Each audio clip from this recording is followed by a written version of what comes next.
Okay.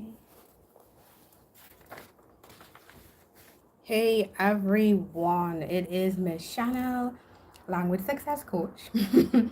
And what we're going to talk about today is how do you prepare for CSEC English a year before the exam? All right. So, this is a process that you can use for your self study. A lot of you guys are actually doing self study. That's good. Trust me, self-study is very possible. You do have to make sure that you have certain things in place, and I will do a separate video on that. I don't want to get sidetracked. I want to really focus on what we're here for today. So we're going to look at how do you prepare for CSEC English A in this time period. Now, the first thing I would say is that you want to concentrate on one aspect at a time. And I have an order that I've actually played around with this order a few times. But this order, I would say, that I'm going to present to you now is actually one of the best uh, formats, schedules. Let's say schedules. It's one of the best schedules you can use to self-study. So even if you're a student candidate, an in-school candidate, and you're writing next year, or whether you're a private candidate writing next year, that's Jan or in May, June, this is a schedule that you can use to focus. Okay. So the first thing you want to do, or the first month, right? If you don't know, I'm doing this on a month by month process. The very first month or the very first area of focus is you want to go through grammar. Okay. You want to cover grammatical errors. It's very easy. You go through the textbook and you look at grammatical issues you may have. I normally say be sure that you understand how to use past tense and present tense. You may think, wow, miss, that's super primary school. How dare you insult me? I'm not insulting you. I'm just letting you know that sometimes those are the errors that many students have, whether they're doing really good in English or not. Because what happens now with the advent of social media, and because social media is within the informal register, which means that you don't have to speak formally on social media, it's really casual. We don't get to practice writing in a way that's grammatically correct. So you may find yourself making errors, so it is actually really good to review grammar. What you want to do after you, or as you're getting used to reviewing grammar, what you want to do next is look at comprehension. Okay? Comprehension, and when I look at comprehension, you want to look at stuff that's fictional, non-fictional, and if you can, poetry. Sorry, I'm adding my ths. That's because I've got a tight tongue. I've got a lisp, so you will hear me say a th sound sometimes when I want to say t's. Especially if I'm tired, like now.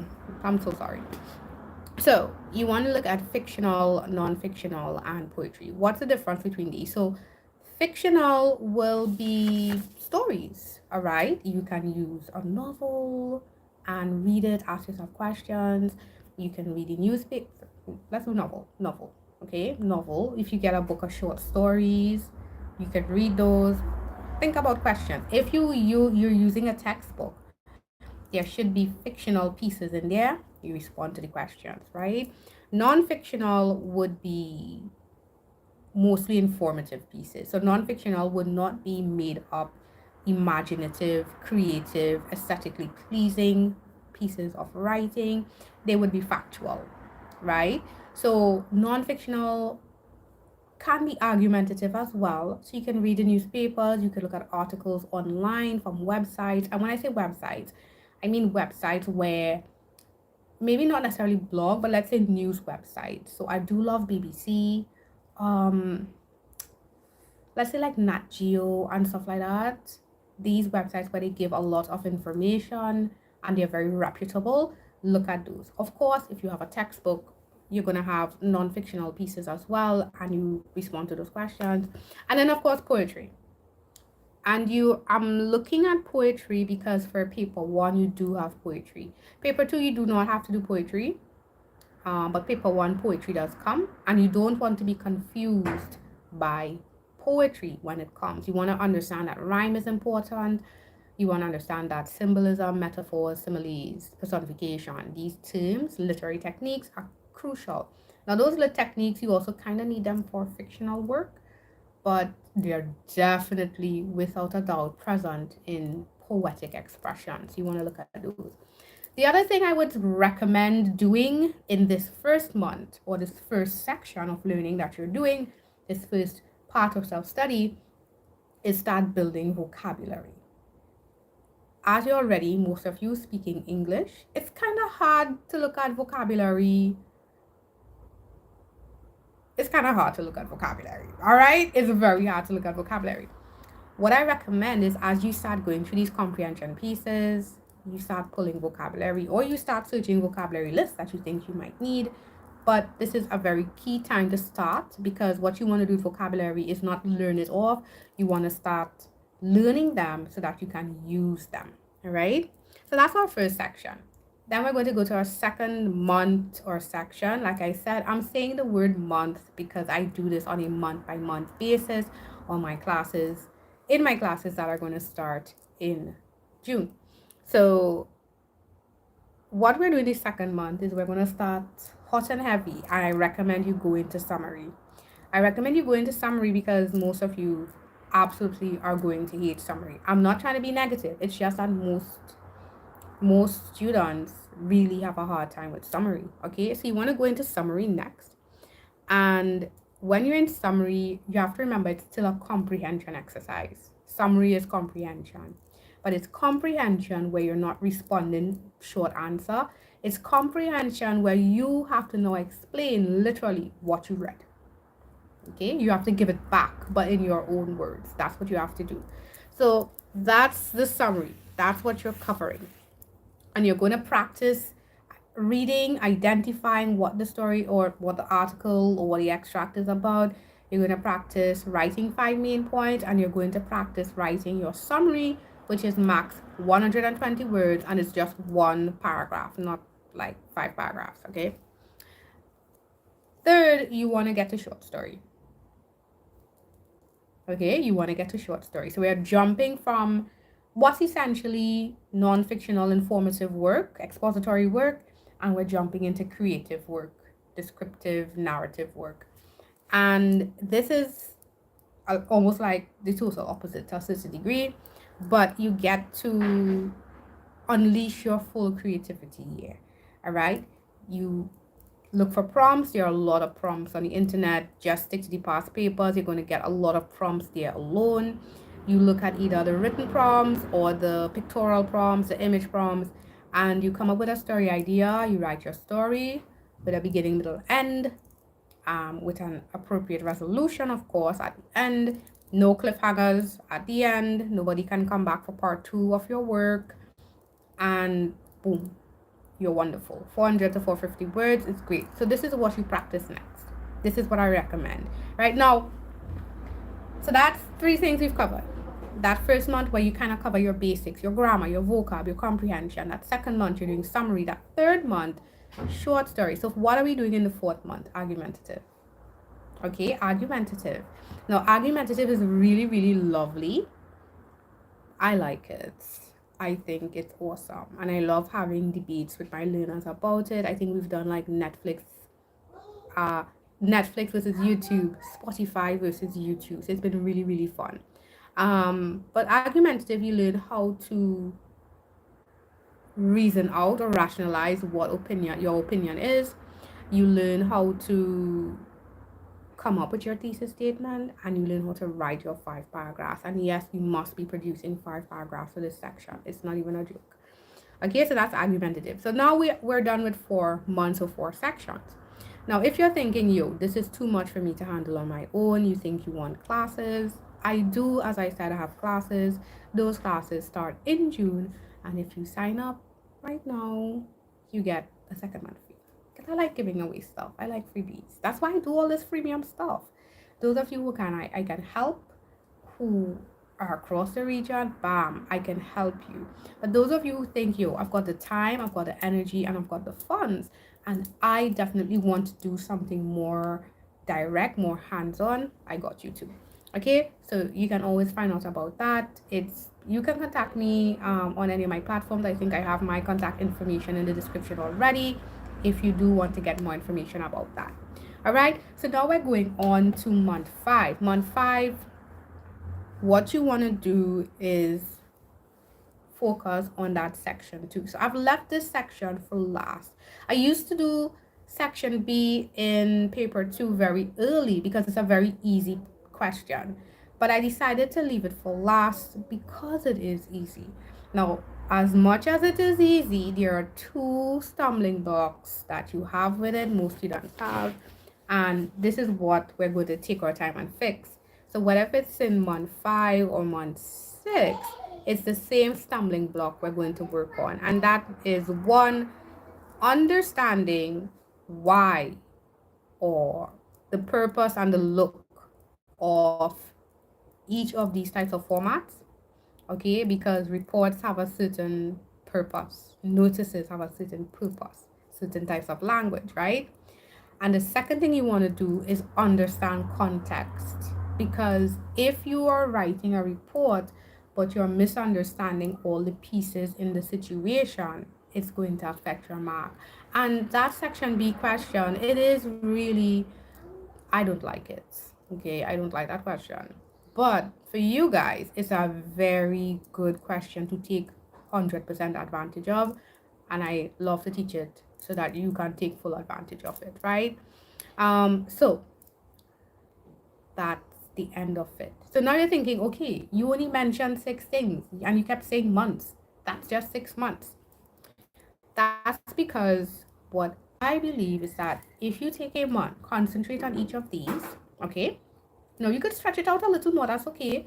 You could take it the full year. If you're writing in like 2026, you could definitely stretch this out to a year, right? You could definitely stretch this out to a year, right? However, for me, by the time you hit January of your exam year, you should be doing past papers religiously, okay? Because past papers is where you start to get practice and feedback. Now, when I do my courses, I actually use past papers, much older past papers or past paper type questions because I create my own questions for English. However, um, if you feel like you have a limited supply of questions, one, it's not a problem to redo a paper when you hit January because you've learned so much, right? You've learned so much. So now you can measure your growth. Please don't be afraid of redoing papers. Do not be lazy. Yes, I am calling it lazy. Do not be lazy and say, I did that paper before. I did it for mock exams. I did it for anything. I have students who are writing this year who are thinking like that. And I know it. I can tell it. I can feel it even when they interact because it's like I did it for mock exams already, but you got 55 out of 105. That does not sound like a good mark. Does it sound like a good mark to you? It doesn't sound like a good mark to me, right? So you want, this is not about loving English. This is about getting your marks. Trust me, this is not about love of English. I like English. I study linguistics. I really like language. Still, that's me. For you and for me to help you, I have to understand that I have to help you get your marks because that's what you need. You need your marks. And these are the things that will help you get your marks, right? So when you hit January, what you are doing are past papers. And I actually have videos on this channel on different paces, different modes for doing past paper prep. I have a pace mode, we're doing a lot of papers, okay? Pace mode, I forgot the name of the other two modes, but basically you could either do it pretty slow or you could do it pretty fast. And it doesn't mean you all have to do it at a very fast mode. It depends on your time and schedule. Even when students come into my sessions, like I was speaking to a student who's signing up this week, and it's a student who's writing privately. Because he's writing privately, he's not in school. I told him, hey, don't do my ACE learner level, do the max learner level, because you're not in school and you have the time. But if I had a student who's like doing like 8 to 10 subjects in like about 5 activities, I'm like, stay ACE. You stay in the ACE level because you don't got the time, right? And the same thing for next year. And it's like the same concept with the past papers. If it is, you have a very busy, hectic schedule. Please note watching Netflix is not part of the busy, hectic schedule. But if you actually have a very busy, hectic schedule, what you want to do is not go at a pace that's going to lead to burnout. Burnout is a serious thing, guys. And some of you guys burn out when you start. Some people burn out. I'm telling you, even for students who are writing in this year 2024, some of them are burning out before the exams start because they now have to rush to put in all the work. The work that I'm talking about, that I've got my little notes here written down so scrappily. It's written down really scrappily, but that work I'm talking about for English, which again, I don't think English should be detracting from your other subjects because it's just English, honestly. But that work, they are now going to take that year of work or even the 6 months by itself, plus the, was it like 3 months of exam prep, past paper prep, 4 months actually. They're going to take all of that and they're just going to try and squish it into like about 3-4 weeks. 3-4 weeks. And it gets really hectic, it gets very stressful, and again, burnout. And when you're in a burnout phase, it's very hard to concentrate even when you know the work. Trust me, I experienced burnout at an academic level. It was not pretty. Imagine going in a class, listening to the lecturer speak, and nothing is processing. Like nothing is processing. It's not very good. So this is a schedule that you can use if you are doing everything yourself. Like I said, it's very possible to study on your own. Just make sure to gather resources well, gather it early. I still recommend that you try to get some sort of feedback, but if not, practice, practice, practice. Come check channels like mine and see what resources we have that you can use to help make your work even more successful. If it is you think that you do need help, and it doesn't just have to be myself alone, but I do have classes and I know my classes are very good. And my classes are very good because I actually follow CXC's rubric, I follow their guides, I follow what they want you to do. Even the stuff between the lines, I follow all those things. So my students who listen to me, I have to say listen, I'm so sorry. But my students who listen to me, because I have some students come and say, Miss, my teacher in school is doing persuasive. And I remember I told a student, I understand your teacher is doing persuasive, but CXC wants you to write an argumentative. I noticed that in the instructions for section D in paper 2, CXC is now write an argumentative essay. And I know that there are students still being taught persuasive essays. I've seen it. I actually have seen it. They're still being taught persuasive essays. So you want to make sure you follow your plan, you have a great schedule, you have your material, you get your feedback, and you are good to go. All right. So if you have any questions, you can comment them down below, or if you're shy, you can message me on Instagram and Facebook. And that is it. You guys have a good day. As always, this is sent in success and with love. You guys take care. Bye bye.